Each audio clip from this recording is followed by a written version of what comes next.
گربه های همه اصناف رو گرفتیم. اینم گربه میوه فروشه. بیا بیا بیا بیا. گربه میوه فروش با بچه‌هاش داره اینجا کار میکنه. کشه نمیذارن نزدیکش بشی، حتی این یکم نمیذاره، میترسه. گربه سه تا بچه داره.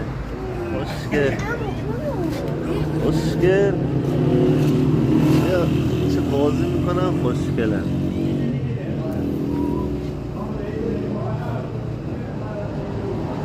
خدا، من گربه میوه فروشم، میوه میفروشم بهتون.